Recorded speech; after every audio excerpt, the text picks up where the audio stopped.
have a walk. Yeah, especially right now, like walking in the shady bits, it's pretty pleasant.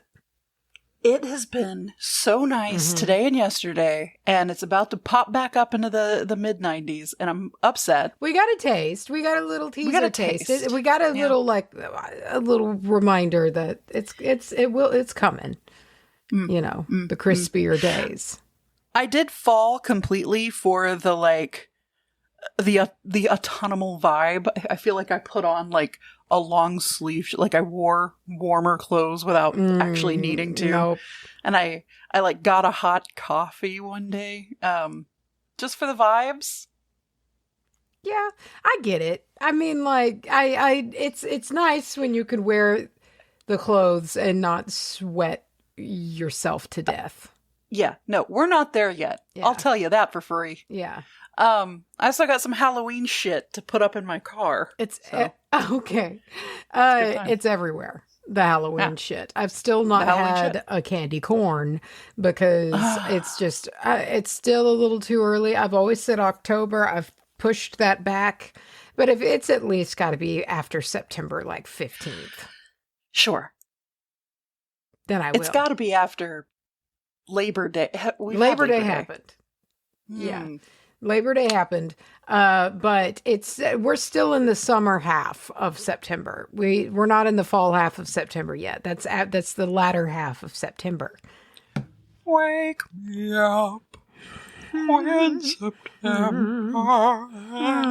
Have I ever told you how much I hate that song? It drags. It drags so bad. And listen, I have no problem with Green Day. Yeah. I do. It's fine. No problem at all. That particular song, I remember it being on. I was like in high school or something. And I had my radio on to like go to sleep to back in the days where I could do that without it driving me crazy. And that song was on. And I swear I sat there just with crusty staring eyes at the ceiling, just going like, it goes on forever. When is this going to stop? Funny too, because of the wording. It's like, here comes the rain. And you're just like, another one, another bridge. I don't remember if that's I guess it's the bridge. Are they playing this song twice? And it's just so funny. It's like, and here comes the rain again. And you're like, I know it is. This song doesn't end. Yeah. Wake me up when this song ends. Yeah. Am I right? You know what else I'm right about? What?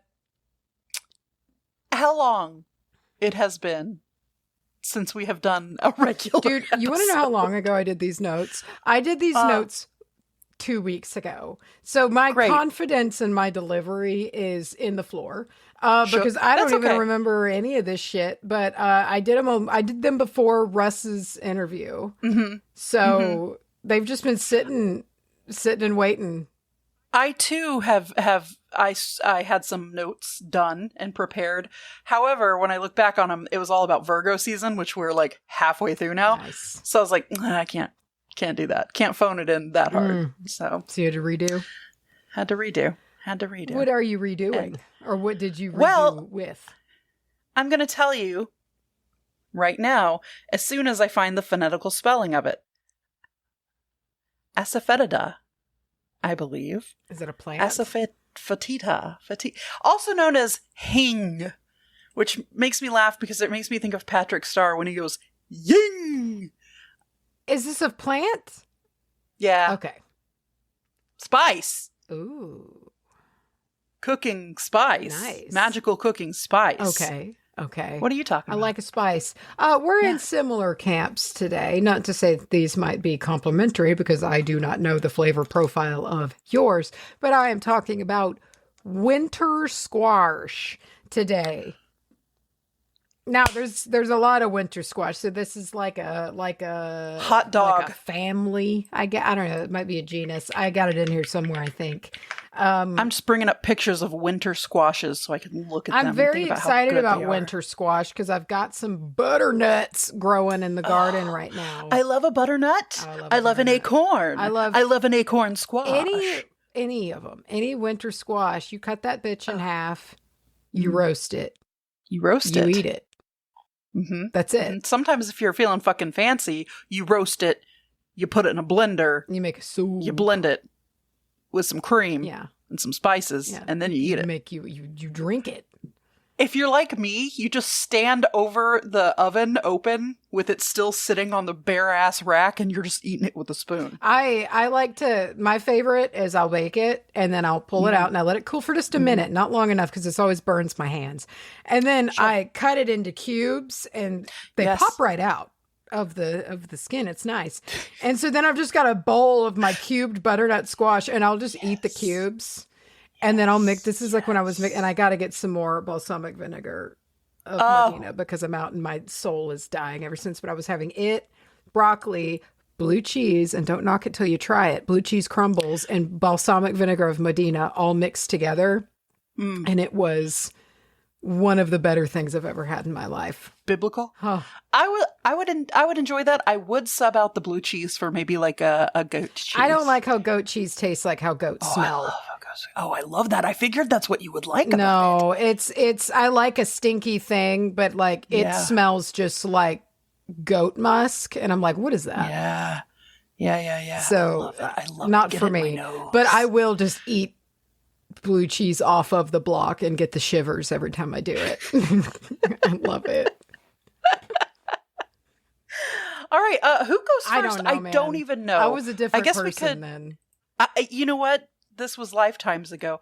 You vamp for a minute while I look. How's that? I was looking for something to flip. I was looking for something to see if I could do a little. I've got a kombucha bottle cap. Does that work for you? Does that do anything for you? Go for it. Does that do anything for you? Does it for me? Okay. Let's go. Do you want blue underside or weird coating top side? I picked blue underside last time, so I want weird code top. Okay. Hey, you win. All right. Yeah. Then I guess we're going to go ahead and we're going to... Do you have a goddamn bow in your hair? I do. Yeah, I've got a white little... I've got a black one, too. Yeah, they're easy. Festive. Just throw it up in there, and it's got little tassels that hang down in the back. It makes it a little festive. Yeah. There's certain things you can do in life to like... You can put a bow in your hair. You can put on like a belt on an outfit, and it immediately just makes it look like you put thought and effort to it. And I'm not saying you didn't. I'm saying if I slap a belt on an outfit, you guarantee I rolled my ass out of that bed. Especially if the belt matches the shoes. The other day I wore an outfit where I wore like a cream belt and cream shoes. And I was just That's a very Rocco look. Dude, well, it was with like a floral blouse and slacks. But I was proud of it. Yeah? Yeah. Tight. I was like, look at that. Look at this. Good. I put thought and effort into this. It had a gold buckle on the belt and the buttons on the blouse were gold too. And I was like, nice! If I get any layer deeper into this coordination, I don't even know what's going to happen. You're just going to turn into the outfit I'm just going to turn into fashion coordination. It's going to You'll turn into like a Vogue magazine. Yeah. Just fall on the floor. Yeah. Do you remember when you slowly were turning into a spoon? I do. An actual nightmare scenario for me that I hated. All right, listen, I'm going to talk to you. Now, forgive me if I just resort to calling this Hing or one of the other AKAs, because I would.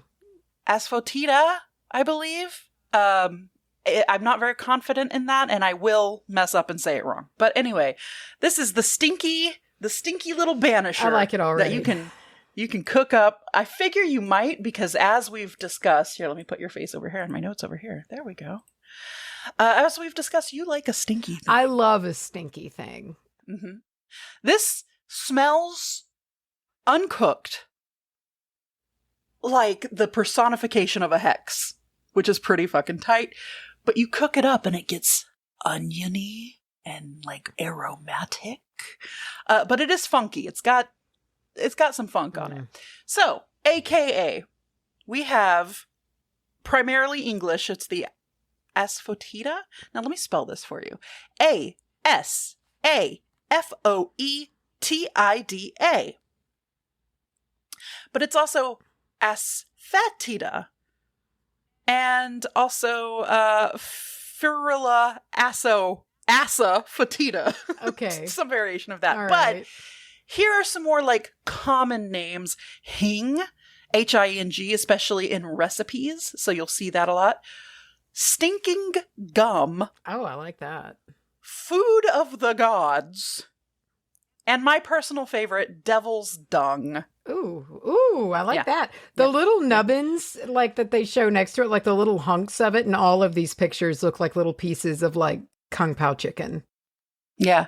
Ooh. I'm starving. I could go for some of that chick. Let's see. So what it is it is a gum that is tapped from the rhizome / the taproot of a specific, of the carrot / Jesus Christ, Charlie, forgive me. We haven't done this in a while. Let me tell you what it is. It's a gum that is tapped from the rhizome of the celery and the carrot family flowers. Okay. So it is collected across a pretty broad area here. It's from like Iran, Central Asia, Southern India, parts of China, and it is raw, like I said, stinky. It smells almost like sulfur, they say, and that's how it got these names. That's how it got the name, like devil's turds. Yeah. Demon shit. Yeah. But when you pop this in as an aromatic, typically in like a hot oil or like a hot fat, it kind of gummifies into a garlicky, oniony note. I like those notes. Mellows out a little bit. Smells very spicy. It is what's the word I'm looking for? Oh, some people will use it instead of like garlic salt, as to be like a lesser sodium option. If you got too much of that salt in your blood, I don't know. So the reason that it does this is because on the inside of this resin / natural gum, it has those volatile sulfides in it. It's from the same family that gives onions and garlic their whole vibe when they get cooked. So same thing, makes sense that it smells like this. So it's sold either as a pure resin, which is like hella strong. You can also get it as a powder, but it's usually cut with like rice flour or wheat, maybe a little bit of like turmeric or like some other like spices like that. No matter how you get it, seal it very tight. Because like, what's the other one that stank real bad and you need to double bag? Valerian? I definitely have to. Well, I don't because I like it, but like my tea cabinet, when you open it, it just smells like foot. And it's in a sealed container. It can't be contained in one container. Yeah. Put it in like maybe a little baggie and then put it in the container. If you want to, whatever. I don't care. Yeah. If you're afraid of the stink. But when you use it right in cooking, it gives you that hint of like, you can't quite name it. I guess one might say like umami, but it has a very almost indescribable flavor. Like it's not quite salty. It's not quite sweet. It's used in a lot of Indian cuisine that gives it like its specific flair. And I would really like to try some of this, but I'm scared of the stink. Oh, I'm scared of the stink. I want to get into the history and the mundane and the metaphys and all that. I do want to say that when you are looking into this, you are going to see a lot of like cultural references specifically to like conjure work, hoodoo work, stuff like that. And a lot of the times when we're talking about stuff like this, these are distinct cultural like systems. It is sold as devil's dung with like to practice. I believe it's within hoodoo. But let's see. And to, I believe, keep off the law, like it's in like keep off law spells and stuff like that. But remember, if you're not from like, if you're not of this lineage, there are ways to use this in your practice that are non-appropriative. So just be careful what you're doing. Anyway, so the history. So in the past, This spice came, and I'm going to probably refer to it as a spice, but this stuff came west via Iran when classical writers of the West compared it to something called silliphum, which is now extinct. But they were like, you know what? We don't have much of this left, so use this Hing shit, and it's kind of tastes the same. So people really brought it over, not so much because they were like, this is so different, but it was like, it's a stand-in for something we already have, but we're running out of, like helium. There are, let's see, Jewish and Islamic medical writings that talk about using this for respiratory and digestion problems. Let's see, throughout South Asia, it is particularly important to keep in the kitchen, used with almost all vegetable dishes. After Rome, it was used mostly medicinal in Europe. In Europe, it was used mostly medicinally, with like an occasional exorcism vibe. Gotta throw it in there. A dash. Yeah. Just a pinch of exorcism, which is real funny to me because Rome, as we have noticed, uses fucking everything. But when it comes to this, it was sort of like, yeah, no, that shit's just for cooking. We don't really use that for magic unless it's an exorcism. So you're not, and they just like jumped to that in your shoes as much as you're putting it in your pot. You're putting it in your pot. You're making some stinky stank, and that was the idea. There, is it was like, oh, this stinks. Let's like keep bad shit away with it. But they went real hard with it. Let's eat it. Let's see. Do for the kitchen. If you want to cook it and not make it stinky, use a high quality oil. I saw ghee recommended, which fuck me up with ghee, great. Dude. Roll it on my body. Temper it with other spices that are complementary, like cumin, coriander, cardamom, and fennel, sort of those vibes, which like half of those I'm not a huge fan of, but I could... Lots of Ayurvedic, which makes sense. I mean, that's kind of, we're talking about, if you mentioned it was in a lot of like Indian cuisine and whatnot, it all ties together. But I love all of these flavor profiles. I'm such a sucker Fennel, I'm questioning. I'm a big question mark on fennel because it's got the licorice taste to me. Baby. Cumin I love.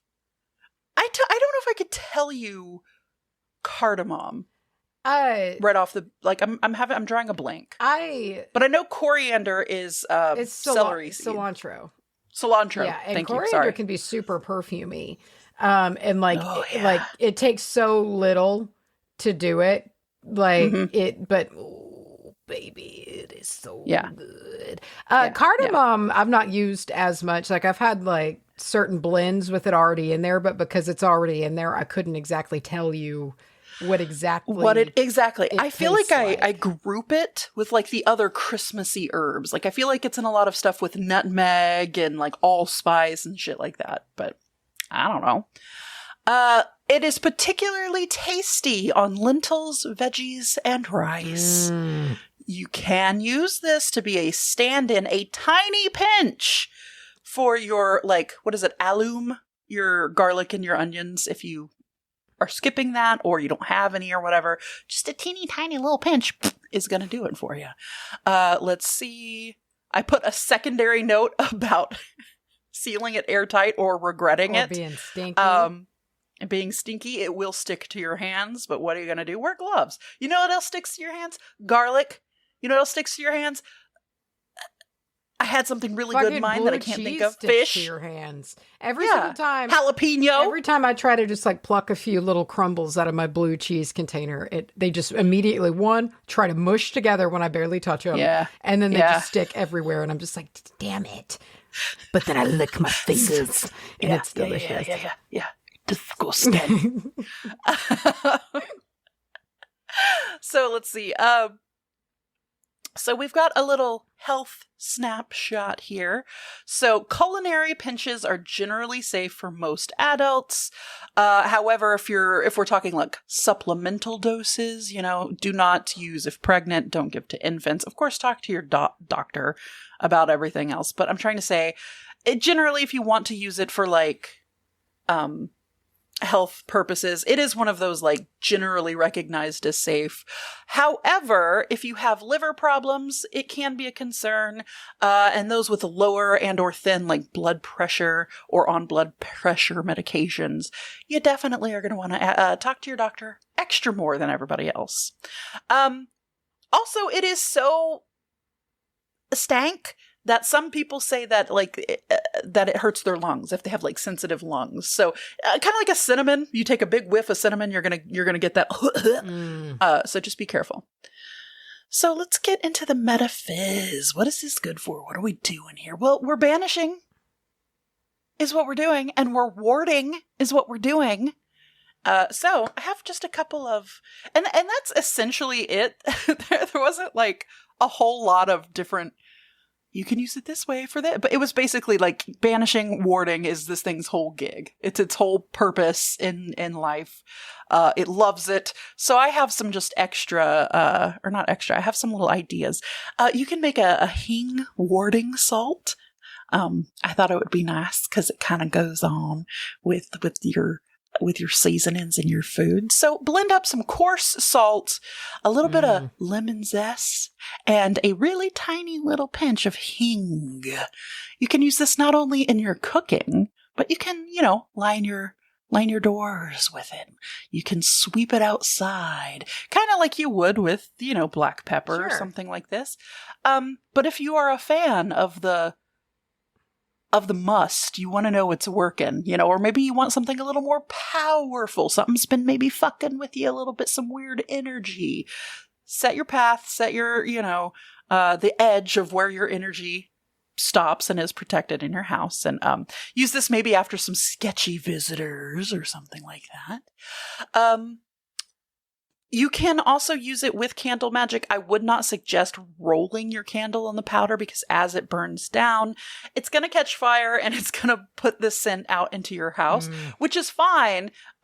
Especially if you are like me, I would spray garlic cologne in my house. I don't give a shit. Smell.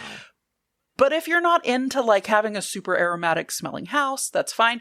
I would say, that trick that restaurants and like food trucks in particular, even if they don't sell anything that has onions, they say like throw some onions on the grill, saute on your first, or like, whatever, grill some onions. Yeah, it's great smell because people smell it and then they go, "Oh, what is that? Oh, it's hot dogs." There's no onions unless you get a delicious hot dog onion. Unless you get that hot dog, which is a great idea. Some onions on that hot dog.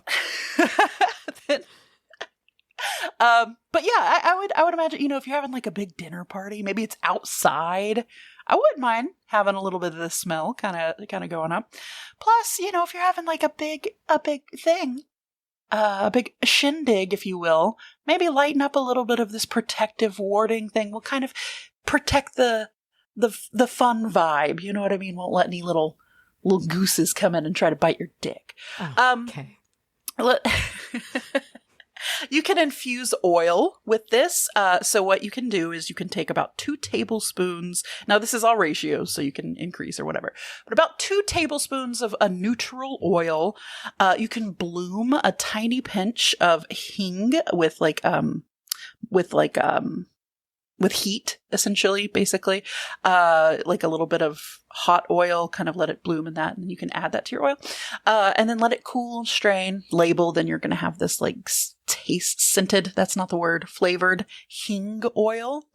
But not like, don't cook it long enough to actually cook the shit in it, because then you're just saving old grease, anyway, it real good. Yeah. And then bottle it up and feed it to people. But generally, you're going to use this oil to like anoint things, like the keys that you're using to ward your house, or the bay leaves that whatever, right? I don't know if I would particularly cook with it. I would use it fresh, but hey, that's me, and you're not me. Oh, another one I did see is if you do anything with mirrors, which I do, I use a lot of fucking mirrors, I realized. And I've never put that together until I was like unpacking everything. And I was like, I've got 400 mirrors and they all do different things.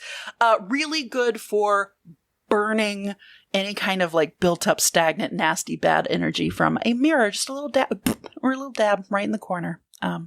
Sometimes I put it on the back of the mirror. Feels like it works just fine.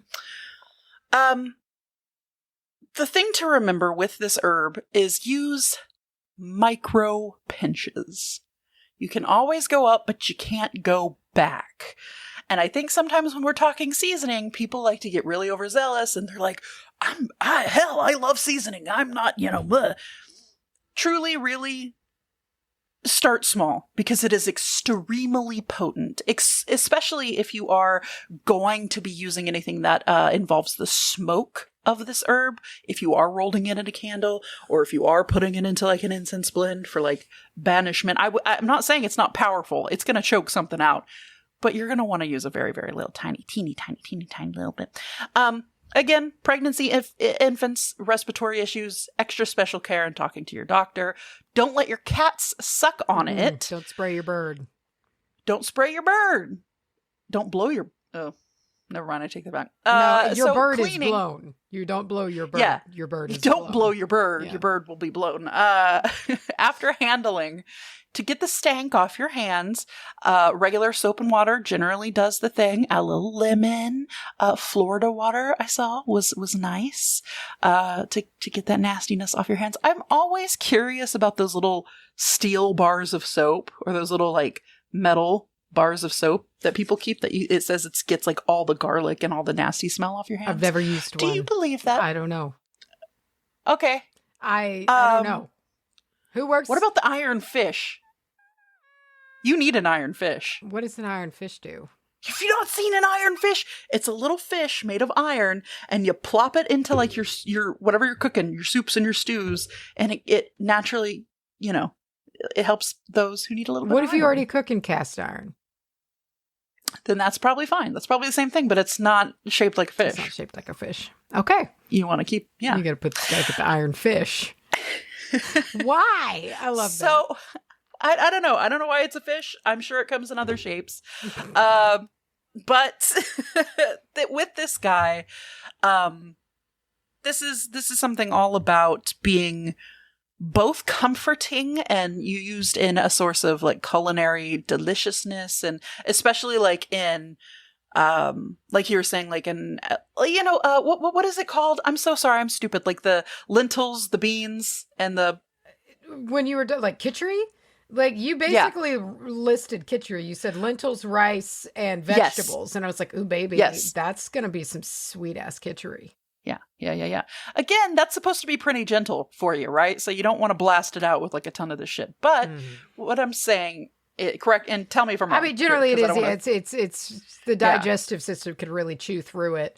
But sure. Like digestive. I don't know if this is a digestive inducing spice or digestion inducing spice or not. Mm-hmm. But yeah, generally you still don't want to over season it. It's just kind of enough to help everybody move through. You got some flavor, but you're not seasoning it, to the gills either. Yeah. Don't want to get the upset tummy. But it's also about banishing and kicking out and protecting. So it knows the boundaries really, really well. So I like the idea that this is a boundary spice. It holds the line for you, and it like kind of knows the difference between like what's good and comfort and family and home, but also what do we need to turn the stink on and to like turn on that fiery, burny onion vibe about like get the hell out of here. So use it just a little bit and let it do what it does best. And it kind of knows what it needs to do. And I like that in a plant because I don't want to have to think about it. Hing. Use it. Use it. All right. I'm going to talk to you about squash. Alrighty. You ready? I really wish that you would. Okay. I'm going to try to not interrupt you every 5 seconds just to say, I love squash. I love squash. That was my I love pud. Nuts. Oh, I love pud. Oh God. I'm going to talk a lot about cooking squash today too. Yeah. Good. So winter squash is an annual fruit representing multiple different squash species. Okay. Fruit? Yeah. Well, think about it. I don't know the rules. I mean, what's the difference between it and like a melon? Nothing. I thought fruits had the seeds on the... I don't care. They're in the genus Cucurbita. It's a cute one. That's fun. It's a cute one. Yeah. Cucurbita. So cute. They are late growing. I like these characteristics. Late growing, less symmetrical, odd shaped, rough or wartly. So your winter squash really are their own birds. They are what they want to be. Good for them. And they are generally your longer keeping varieties of squash. They have hard rinds as compared to like your little yellow summer squashes, right? Like that dude. Or like a zuck. Yes. Like those is going to rot. And they're going to rot pretty quickly, and they're going to leak a bunch of nasty water shit out of them when they start doing it. And why do they get so zucchini rots so wet and you fast? Can like watch it happen. It is infuriating to me how quickly it rots. But it doesn't happen that with winter squash. It doesn't happen. Like they'll never go away. They've got a hard rind. That's the difference. It takes them a million years to. You ever watch a pumpkin? Dude, how long it takes a pumpkin? When you don't puncture a pumpkin, it takes 80 years. And like, think about how hard it is to cut these rinds. Like, you ever cut open a spaghetti squash? Mm-hmm. Fuck that noise. It's so hard to do. So it's like that hard rind is what helps it keep. Now, a difference though here when it comes to summer squash versus winter squash too, that is important to note, is that summer squashes are generally harvested when they're more immature and they got soft, squishy little more, their rinds are more squishy. So they don't keep as long. That'll ripen. That'll ripen. Generally, with winter squash, the rind is not eaten. You remove the flesh from the rind. Now, this is not 100% of the time, but it's most of the time. What? Who is out here eating the rind? You're not supposed to for most of them. Like, I think there's some species that you can get away with it with, but it's like, generally, you don't eat it. Yeah, but you're saying generally, which implies but there's some kinds. Does. I don't know the ones. I don't know all the different kinds of winter squash. There's hundreds. If you just like lifted up an acorn squash and bit into it, I would take you to a home. But you're generally like, again, I don't know, man. There's different ones. I think I've got one in here that mentions that you can eat the rind, but I don't remember. But anyway, ideally, no. Like, you don't eat the rind of a butternut when you've roasted that. You scoop the meat out and it pops right off of it because it doesn't want to be with the rind anymore either. It wants no part of it. It wants to be in you, which is where it belongs. Yes. It's very important. So, okay. There's 4 species in the genus Cucurbita that yield cultivars that are known and grown as winter squashes. Now, remember, there can be like hundreds of cultivars within the species, but there's like 4 big species groupings, right? Now, these 4 are Argyrosperma.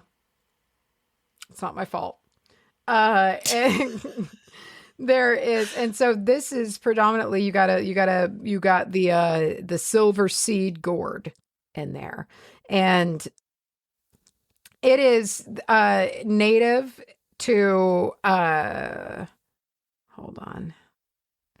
native to northern Mexico through Central America to Nicaragua, and that's where it hails from. That's your silver seed squash. The silver sulfur gourd. Does it have? I want to know what the seeds look like. I didn't look. So then, are they silver? What's it called? The silver surfer. I'm sorry, that one was actually gourd. So that's the other thing. We're going to talk about gourds and squashes here later, and I'm already tired about this. I've stopped listening. So then, okay, we've got C. maxima. So that's our other species. Now, this originated as well in South America from the wild subspecies of Cucurbita maxima, Andriana. So over 4,000 years ago, apparently, is how long ago this was just fully native, non-cultivated. So the silver seeds are kind of silver. Are they silver? That's nice. They're not like metallic silver, but they're like silvery look. Yeah. Interesting. Okay. So here's, you got some modern varieties in here that you might know. Hubbard, Marblehead, Boston Marrow, delicious.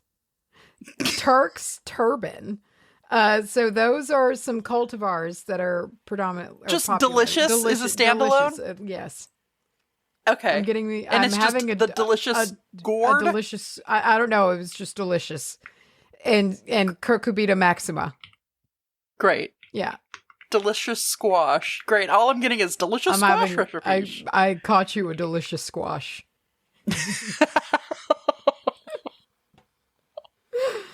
So yes. There is also C. moschata.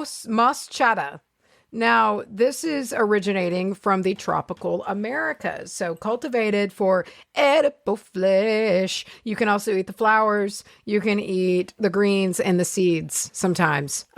Squash seeds are like pumpkin seeds. They're pretty delicious. So you get... I don't like the way you sang edible flesh.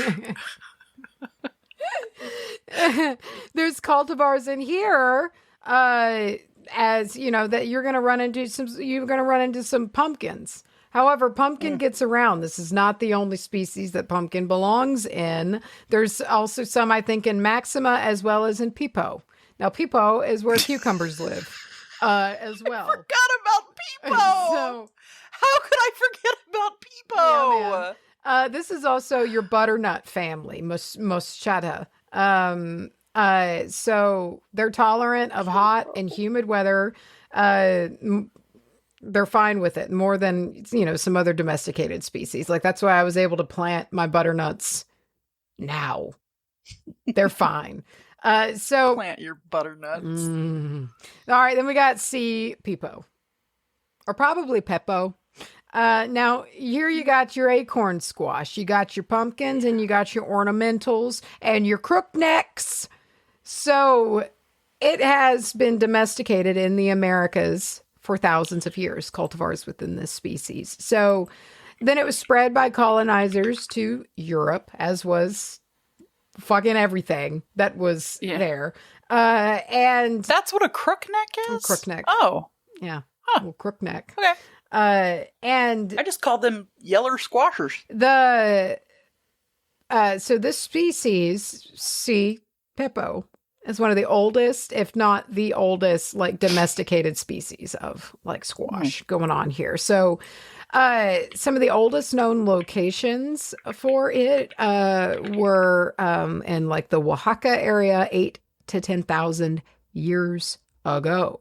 So long time running. Now, squash is a frost tender plant, meaning that the seeds will not germinate in cold soil. Winter squash, however, the seeds will germinate. Well, not however. They germinate generally when the soil is at 70 to 95 degrees. They like it nice. They want it warm and pleasant. That's delicious. Yeah. And the warmer end of the range is optimal. So like getting closer into the 90 range there. So it's harvested whenever the fruit has turned to a deep, solid color. And when the skin is hard, then it's done. You're ready. You're ready to go. Most winter squash is harvested in the September-October range in the northern hemisphere before heavy frost. However, down here in this growing zone where we don't get frost until sometimes January, it's tough to say. We've got a very long growing season here.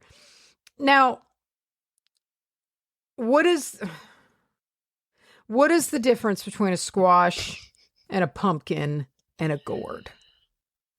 I don't know. I don't either.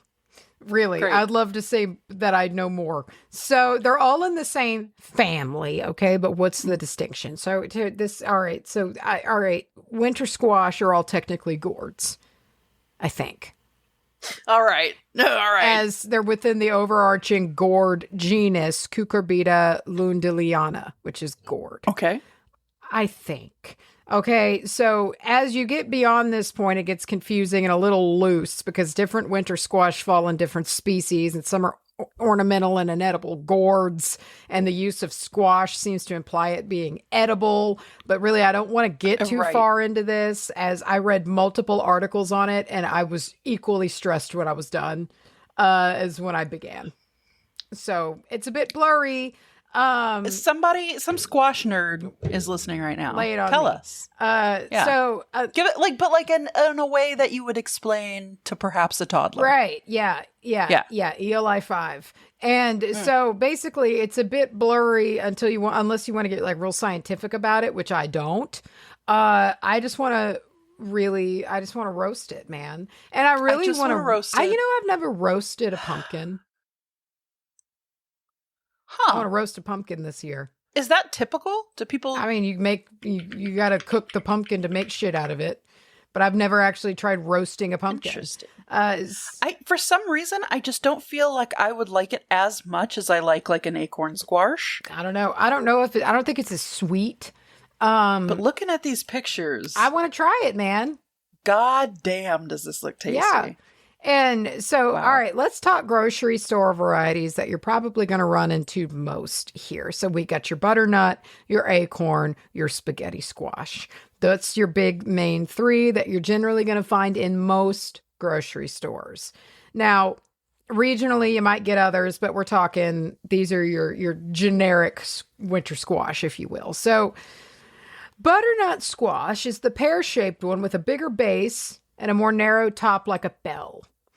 And it's got bright orange flesh and seeds that are only in the little bell portion. So you might think the seeds run all the way through it, but they don't. They're just in a little circle area in the little fat bottom part. And it has very hard skin that you need to be very careful with when you cut it open with a big old knife. And it is a sweeter variety that can be used, however, in savory or sweet dishes, depending on what you're feeling. Bro. Now, I know that this ain't everybody's gig, and I do love a savory, but listen, if you ever put some butter and some brown sugar and a little cinnamon maybe on a butternut, I'm sure it's good. I usually go savory. You're gonna butternut. Yeah, I do too, but I do appreciate a little sweet treat, and then you just eat the whole thing, and you're like, so what? It's squash. So what? It's healthy. Yeah. It's health food. Tell me what to do. I've cracked open an acorn before and put so much butter in it, it filled up the bowl like a soup. And I was like, you know what? It's healthy. It's tiny. It's just a little guy. So that's a good segue into acorn squash, which are the smallest of these three main squash. And they're generally shaped like, guess what? Big acorns. And they're green and orange kind of mottled patterns a lot of the time. Guess what? They have a nuttiness to their flavor, which is a bit more, their flesh is more yellow than orange. And they can also be prepared savory or sweet. You can stuff an acorn squash. They're a good proportion for that. You can stuff them and bake them in the oven with whatever you want, whatever your heart desires. So then we got spaghetti squash. Now, kind of the loser of the family to me. Spaghetti squash is only the loser of the family if you pretend it's spaghetti. If you don't do that, it's good. But don't give me that shit. If you could take a fork and scrape it and it becomes spaghetti. It doesn't become spaghetti. And that's my note here on this. So spaghetti squash are yellow oblong squash. Somebody's so mad now. Somebody's like, oh. It's not pasta. And it's just not, and it's okay. Sure. And it's okay to eat it like spaghetti, but guess what? It's not motherfucking spaghetti. It's just like how zucchini noodles aren't pasta. They're zucchini noodles. It's fine. You might say it's just very fine zucchini. But you're just gonna make enemies if you're trying to get someone to eat healthy, and you're like, oh, it's the same. It's not. Okay, no, it's not. It's like in the 2000s when people would mash up cauliflower, which I like. It was mashed potatoes. I like but it. It's it not tastes great. Mashed potatoes. You tell me it's a mashed potato, and I stab you with a gun. Just be honest. No. So spaghetti squash, yellow, oblong, hard as fuck. You cut it open, you bake them. They got pale yellow flesh, and their flesh strings apart. You fork them when they're done, and you can fork it all out. And you got long little strings that spaghetti. Are not noodles, nor do they taste like noodles. But it is very good. It's delicious. Grate some Parmesan on it, and season it up all delicious, and have some spaghetti squash. Spaghetti squash. It's my same beef with red velvet cake. Is it delicious? Yeah, I like it. But don't act like it's something it's not. We've been over this before. The key distinction is the cream cheese icing. Cream cheese. Yeah. Which to me is enough of a separator. I almost said segue, but that's not it. It's, But it's not the cake itself. Yeah, but brown velvet is gross. So come here, I'll give you some of this brown. I think it needed to be. They needed a cream cheese distinction. Turn it red and make it red velvet. They just made a chocolate cake with cream cheese, and they were like, "This is delicious, but it looks like shit." Yeah, no, it's red velvet. It's better. So, it's the nice thing about these guys is that they can keep a long time in a pantry. And that's where they get their name from. Winter squash, because they can keep over the winter months. And I swear to you, I've had a butternut squash on my counter at the point that I didn't even register it anymore. Like, when something is just there forever and then you don't even see it anymore. It's part of your mind's landscape. I'm talking forever. So the general recommended time is 3 to 4 months for butternuts. However, let me tell you. Still crazy. This was like 9 months. I don't even fucking know. And did you cook it? Yeah. Was it fine? It was great. Great. 6 months in the right cellar-like conditions, you will see. I mean, they can just keep a long time. You don't need to leave it out in the sun, but if you've got it in a nice, cool, kind of dark place, it'll last a really long time. Now, not all winter squash have the same duration.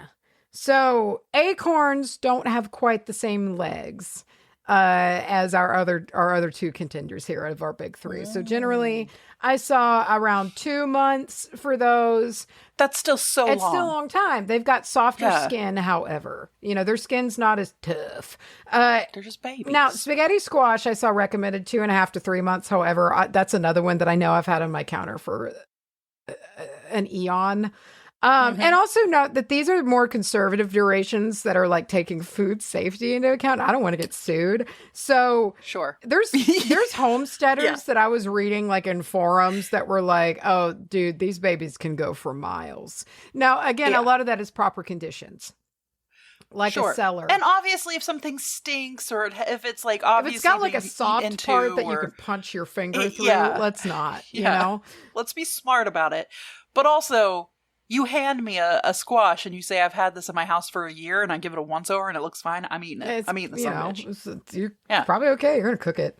Fine. Fine. And so now when it comes to roasting these guys, there are opinions. Now, the prevailing thought is to cut them in half and roast them cut side down on the sheet. Really? Now, I know. See, that's common here, and I do not do this. I don't do it. I like the caramelization that you get when you bake them face side up here. But when you bake them cut side down, apparently it kind of creates a steam seal and cooks them maybe a little bit faster and keeps their color. But there's also the cut side up camp that I belong to, where you get that roasty broiling top on them, which is like, give that to me. That's what I want. Yeah. Now, there's pretty firm opinions on this, including one person who said, I've been around for quite a while and I've always roasted my squash face side down. So I love the internet. So close up, everybody. Okay. They've been around for a while. That's it.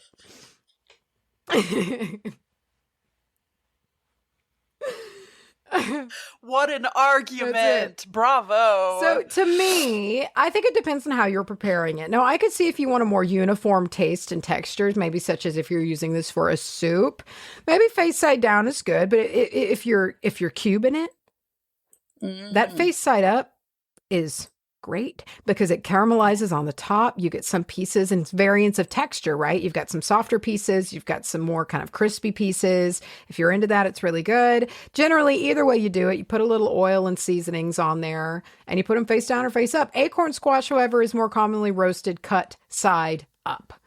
A lot of times it's stuffed. Stick a whole stick of butter in there. Put all kinds of stuff in there. empty a whole bag of brown sugar on it, stick it in the oven for 3 calendar years, and then you'll be eating fine. They do take a while to cook. Yeah. The butternuts take like an hour usually. So long. But it's so worth it. So with fall coming, and therefore the season of the winter squash harvest time, there's a lot you can do with these guys. So with butternut squash, you can run the gamut of sweet and savory, ranging from butternut squash pie, which is like pumpkin pie. Never made it. Okay. Gonna make it. Sounds really good. Feel like it would bum me out less than pumpkin pie. Pumpkin pie is so fine with a lowercase f to me. Absolutely. Unless it's hot and fresh out of the oven. I like it when it's warm. Sure. And with you need some good true whipped cream on it. You need some good creme. I also I'm always gonna prefer a sweet potato. I do like sweet potato more. Pumpkin.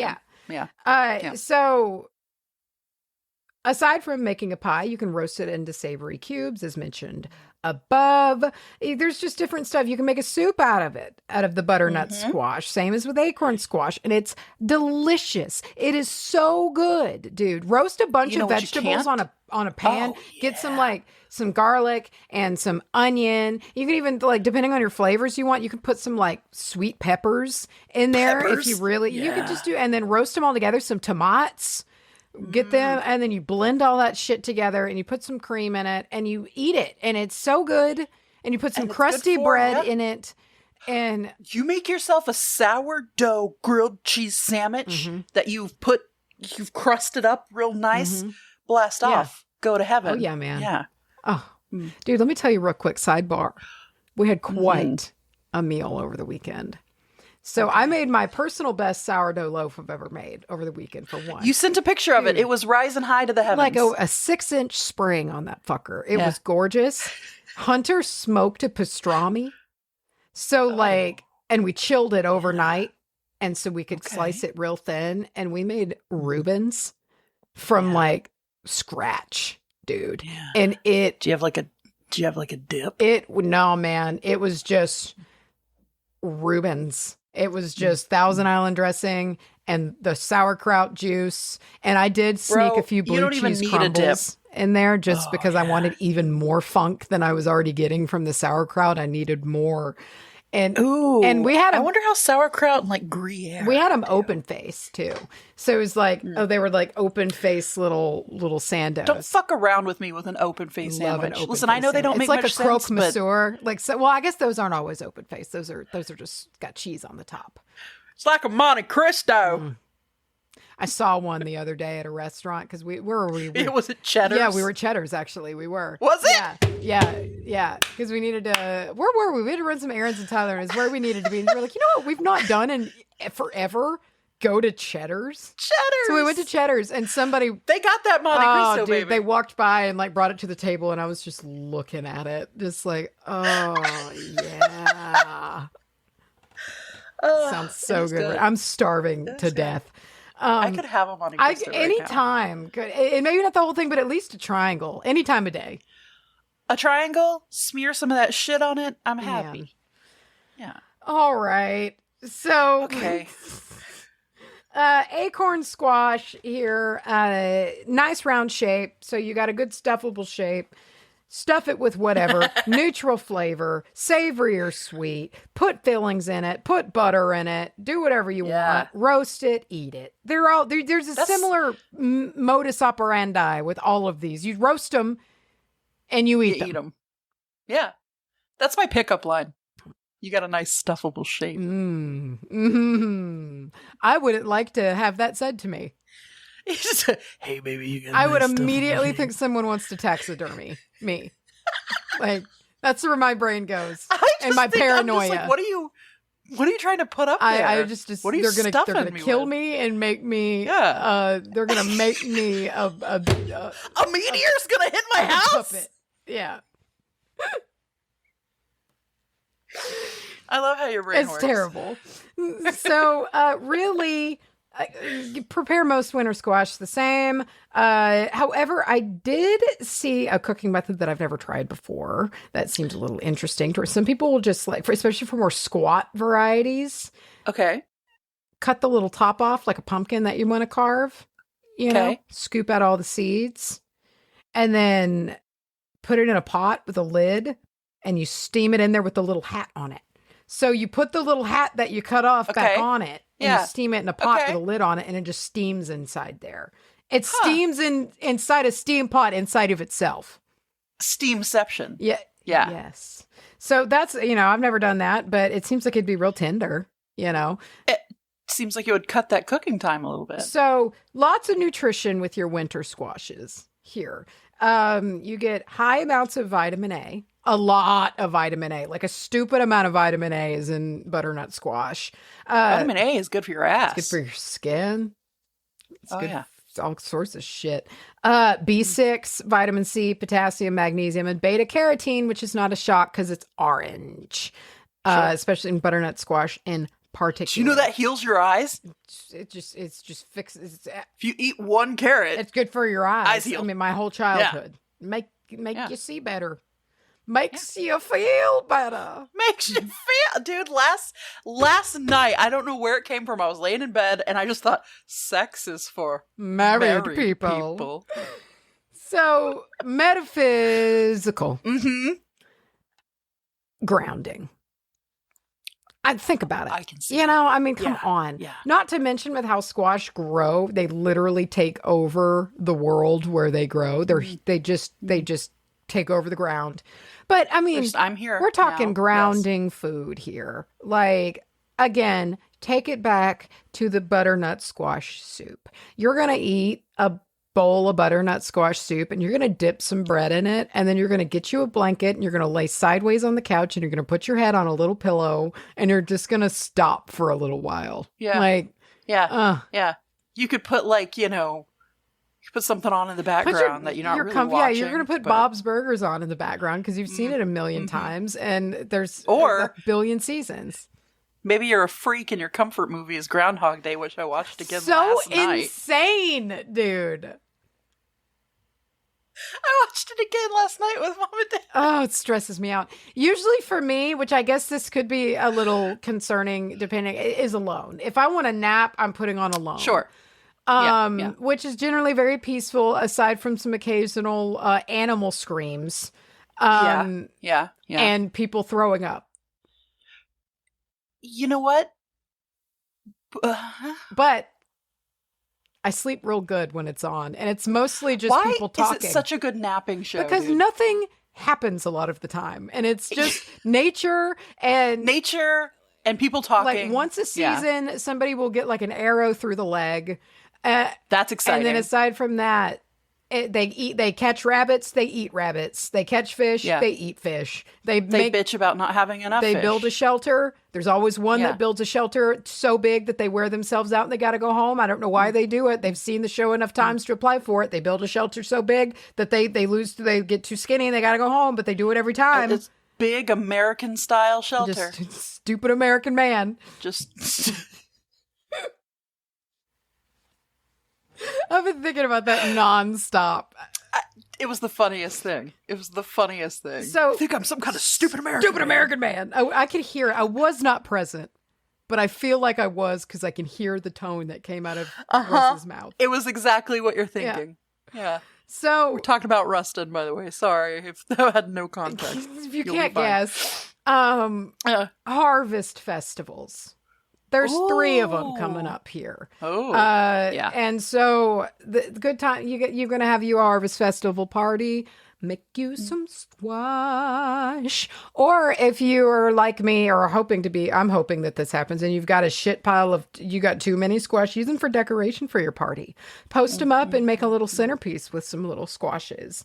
Or I don't know, do a candle spell on top of one, like the pumpkin spell. It's the same damn thing, but, close enough. So, like, there's different ways that you can do this them. one could have, like, fall vibes. Yeah, it's a harvest festival work that you want to be doing there, depending on what it is. Or you can just, like, oh, you know what I bet would be good? It would maybe be a little bit, like, softer than other things, but, like, I feel like they would like some cubed butternut squash would be really good on some like shish kebabs. So like, just like sporadically put on there because they cube up so good. And like, I feel like they'd be good charred on a grill. I just feel like squash and meat is a good combo. It's great. I love it. Yeah. And so like you can use them a lot of different ways. There's 1.5 billion recipes in which you can cook winter squash. There's so You're not many. hurting. No. For winter squash recipes. And they're generally pretty easy. Like they're pretty easy. So, all right, along with our harvest festivals, also prosperity. They grow so big and they produce quite a bit. And you have currency of food that keeps, which is really, really nice. So if we rewind the clock back before we had, the food system that is here and, the modern world, having a stocked pantry was critical. Like, oh, yeah. And so this is something that is highly nutritious that can keep for the winter and maybe just keep you alive. Can you imagine? You're starving. You're so hungry. You're looking around. You move like a sack of animal shit or whatever you have laying around in your house in those days. You a whole sack of live weevils. You move them to the side, and there's a fucking butternut laying on your floor. What a ray of sunshine!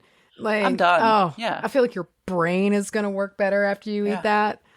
So much nutrition. You got all that nutrition. So, I mean, it's good for that. So, all right. Also virility. Here's the thing. Again, they grow real big, but like these dudes. Some of them look like dicks. Some of them do look like dicks. I thought that's what that's what started me on this entire journey. So our friend Liz gave me all right, do you remember that picture that was in our group chat like months and months ago of the biggest? Yes. That was gifted to me. And that you got that. I did. That started my butternut squash obsession that I've been on. Good. And I ate that whole fucking thing in like 4 days. And so I took the seeds from that dude and I planted them. All 10 of those fuckers popped and popped well. And so they're all in the aquaponics system right now. So, I mean, it's like, I didn't even need to, like, because some seeds, like certain peppers, they need to rot first in the seed case. Sure. No. I rinsed them off in the sink and I stuck them in sand so they would sprout and I could put them in the rocks in the system. Yeah. Full stop. Yeah. It took like a week. That was it. And so they're very virile. They produce a lot. You look at a squash plant, it will take over your yard. They get huge. And I'm very excited because I have 10 of them in one bed and it's going to be chaos. Have you ever carved a pumpkin? And I know we're talking different things, but close enough. Just throw the seed out? Carved a pumpkin, throw the seeds out in your yard, and then like you have accidental pumpkin patches growing in your yard? They're going to happen to you. Pissed my dad off because I would just very carelessly throw the seeds out in the yard and then we'd get pumpkin patches. And God damn it. They just take over and they grow so quickly. So lastly, a little suggestion here, and this kind of goes along with the forward-reaching prosperity, but for rainy day work.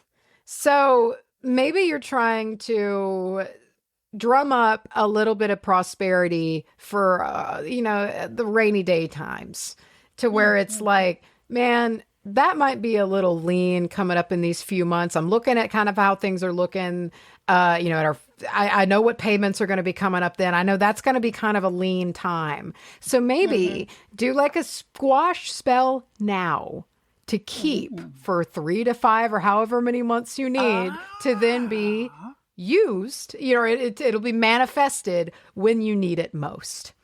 So kind of a delayed spell. So you don't rot over the 3 months. Well, right. And so when it's due, just like in the winter time, when you need that squash in your pantry, and just like how like, man, all right, I know our insurance is going to be due at this time. I know that all this is going to be due in, I don't know, fucking February. I need to prepare for that. Let's try to see if we can do something. And instead of just like a money drawing, this is kind of like here's something that's going to spring up perhaps when we need it during that time, just like when you pull a squash out of the pantry. Nice. So I don't know, give it a shot. You move aside that sack of weevils, metaphorically. You sift them from the flour and you keep them. Yeah. You keep the weevils? You just chose to keep all of them. Protein. Fry them up. But it's like popcorn. Man. Anyway, that's it. I love squash. I love pud. I love pud. Oh, you didn't say that was custard, mate.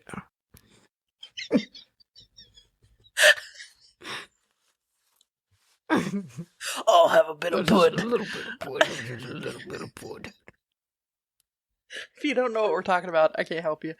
All right. Wow. I'm hungry as all hell. Yeah. And I've been inspired. I want to go pick up a squash. I've got one. And do something. Go do something to it. I'm ready to bake it. And I've not made a soup yet because I've just been eating it cubed with vegetables. But it's got to get a little cooler. We're not quite there. We're close. We're not at soup weather just yet. It was 57 this morning when I was going to work. So I was like, well, that's new, but like it needs to be a day where it caps out at in the 60s. Because Hunter was talking about that this past weekend because he's getting the itch to make his chili recipe, which is phenomenal. It's like delicious. But like we both kind of were like, not yet. It's got to be right. The first one. Take it from, I fell for it. I went and I did the fall day coffee and the you gotta put your wait a second pants on. You can't do that so fast. Yeah, it'll be good when it can happen. Especially it is not this day. Down here because we yo-yo back and forth. We yo-yo back and forth and then it's winter. We yo-yo back and forth and the next thing you know, it's summer again. Yeah. Yeah. Well, all right. I'm going to go eat dinner because I'm so squirrely right now. I'm starving and I've just talked about baking delicious squash. I got to get out of here. Okay. I got to go. All right. Got to get away. Got to find Sugar Ray. Can't stop now. Give me all your money. Sometimes you drive slow. Sometimes you drive quick. You drive quick. All right. Goodbye.